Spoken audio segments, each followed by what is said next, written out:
There are battles that decide kings, and there are battles that decide empires. But once in 1,000 years, a single clash rises above all others, a moment so pivotal that the future of an entire civilization balances on a blade. In the year 732, as autumn winds swept across Europe, a storm approached from the south, a force that had already swallowed half the known world and seemed destined to consume the rest. Kingdoms had fallen, cities had burned, and no army had succeeded in slowing their advance. Yet on the far edge of Europe, one final barrier stood in their way. A small army of Franks, outnumbered, outmatched, but unbroken.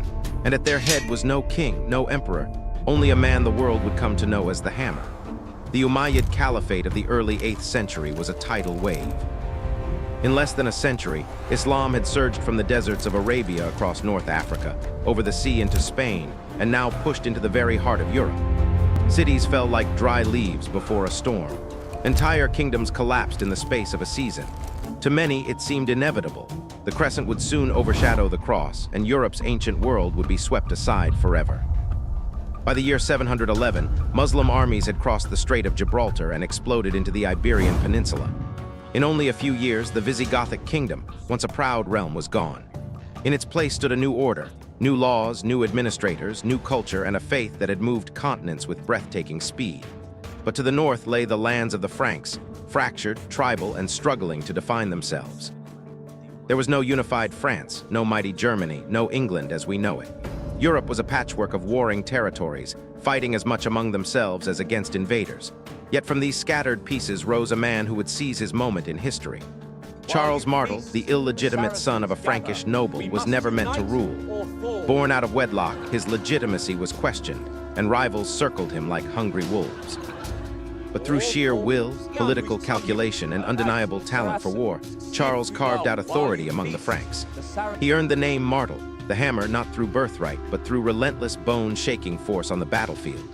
When news arrived that a massive Umayyad army led by the seasoned general Abdul Rahman al-Ghafiqi had crossed the Pyrenees and burned its way through southern France, Charles understood instantly. This was not a raid for plunder. This was an invasion that could reshape the world. The Umayyads swept through Bordeaux, ravaged Aquitaine, and left a trail of terror in their wake.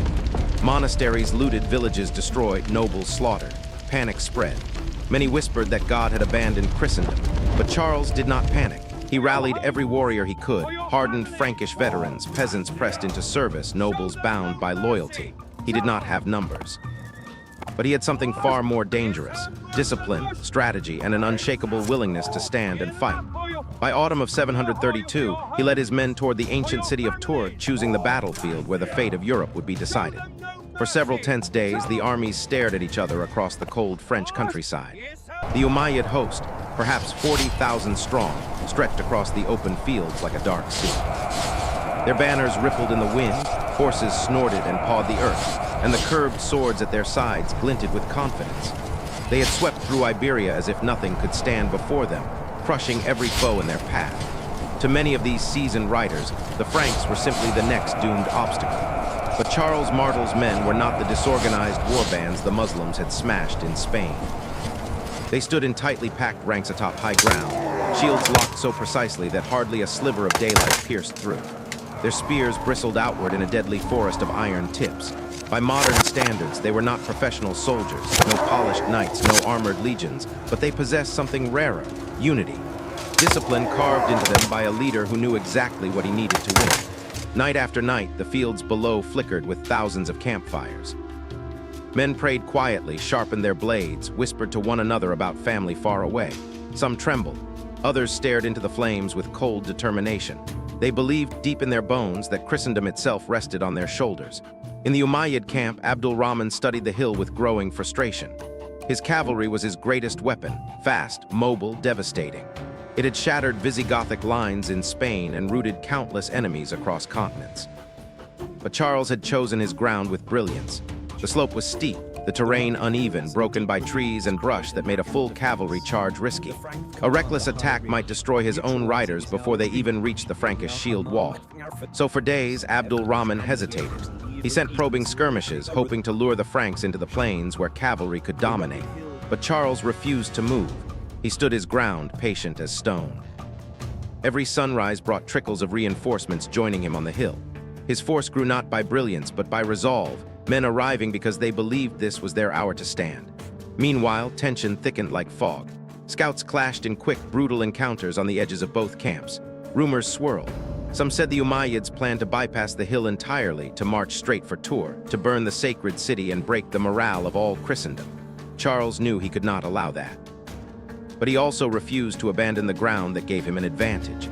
Finally, Abdul Rahman made his choice. His supplies were thinning, his men were restless, and he sensed that hesitation would only strengthen the Franks. He ordered the cavalry forward. At dawn on a cold October morning, the earth began to tremble. The sound of hooves, thousands upon thousands, rolled across the plains like approaching thunder. Riders formed into gleaming ranks. Banners snapped like whips. Voices rose in cries of faith and triumph. On the hill, the Franks tightened their formation. Charles rode along the line, calling out only 3 words: "Hold your ground." The moment had come. 2 worlds were about to collide. The silence shattered in an instant. As the Umayyad cavalry surged forward, the ground shook beneath their charge. Thousands of hooves hammered the earth in perfect rhythm, sending vibrations through the hillside. Dust billowed into the air, turning the rising sun into a blurred crimson haze. Lances lowered, swords flashed, and the shouting of riders rose like a storm wind sweeping across the plains. From a distance, it looked unstoppable. A tidal wave of armored horsemen crashing toward the Frankish line, the same weapon that had carried Islam from Arabia to Spain with near-invincible momentum. Every kingdom they had faced had broken, scattered, or surrendered under that thunderous charge. But Charles Martel's men stood firm. They tightened their shield wall until it was more like a living rampart than a formation. Shields overlapped, spears thrust outward at deadly angles, and every man braced his weight backward into the warrior behind him. They had no horses, no mobility, no gleaming armor, but they possessed something far stronger, the will to stand or die where they stood. The collision was catastrophic. The front ranks of cavalry slammed into the shield wall with a force that felt like the world itself tilting. Horses reared in agony, impaling themselves on spear points. Riders swung downward with curved swords, the blades biting into shields and helmets. For a brief, terrible moment, the Frankish line buckled. Shields splintered. Men screamed. Gaps opened in the formation. But Charles had drilled them for this moment. When a man fell, another stepped forward. When a shield cracked, the man behind replaced it. The line bent, never broke. Frustrated, Abdul Rahman ordered another charge, and another. And another. Each wave crashed into the spears of the Franks, and each time the shield wall absorbed the shock. What should have been a swift, devastating rout became a grinding, bloody stalemate. Men and horses piled into grotesque mounds around the Frankish position. The air grew thick with dust and screams. Blood flowed down the slopes. The ground became slick with mud, sweat, and death. Frankish infantry, though battered nearly beyond endurance, began striking back, short swords stabbing upward, axes chopping into fallen riders who crawled beneath the wall of shields. Charles rode behind the lines, shouting encouragement. He reminded them that every heartbeat they held the line was another heartbeat their families lived, another heartbeat their faith endured, another heartbeat Europe survived. Still, the Umayyads did not retreat. Abdul Rahman hurled charge after charge, believing that sheer persistence would eventually break the Frankish formation. Hours passed in a brutal rhythm: charge, clash, recoil, charge again. By midday, the field was a wasteland of bodies and broken steel. But something subtle had begun to shift. Umayyad riders grew exhausted. Their horses faltered. Their armor weighed heavy. And for the first time, the Frankish infantry sensed it, not victory, but hesitation.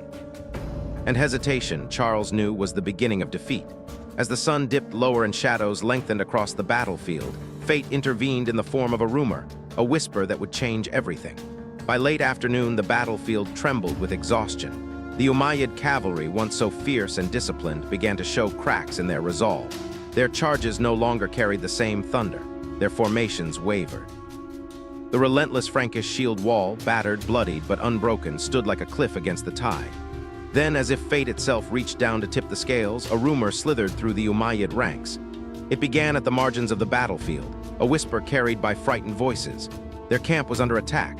The baggage train that carried their wealth, their supplies, the loot from countless victories across Spain, was said to be in danger. For warriors who had marched across continents, that treasure was more than plunder. It was their livelihood, their future, their reward after years of hardship and war. In an instant, uncertainty spread like wildfire. Riders looked over their shoulders. Officers shouted for order, but hesitation had already infected the front lines. Some cavalrymen peeled away, galloping toward the rear. Others held their position, torn between duty and instinct. And in the chaos of battle, a whisper becomes a storm. Charles Martel saw it. From his vantage point on the hill, he recognized the telltale flicker in the enemy ranks, the moment discipline weakens when fear begins to outweigh fury. For a commander like Charles, timing was everything. He struck precisely when the enemy's spirit faltered. He bellowed for his men to advance. The Frankish infantry, exhausted but fueled by desperation and hope, surged forward. Spears jabbed into the disordered lines. Axes crashed into exposed riders. Shields slammed into panicked foes. It was not elegance. It was raw survival unleashed with terrifying force. The Umayyad line buckled. Abdul Rahman desperately rode among his men, shouting orders, urging them to stand firm. His presence radiated authority. His voice carried above the din of steel, but discipline was slipping through his fingers like sand. More riders broke away, turning back toward the camp. Confusion swallowed the lines that had begun the day so confidently. Then destiny delivered its harshest blow. Abdul Rahman al-Ghafiqi, the commander who had led his men through mountains, across rivers, from victory to victory, was struck down.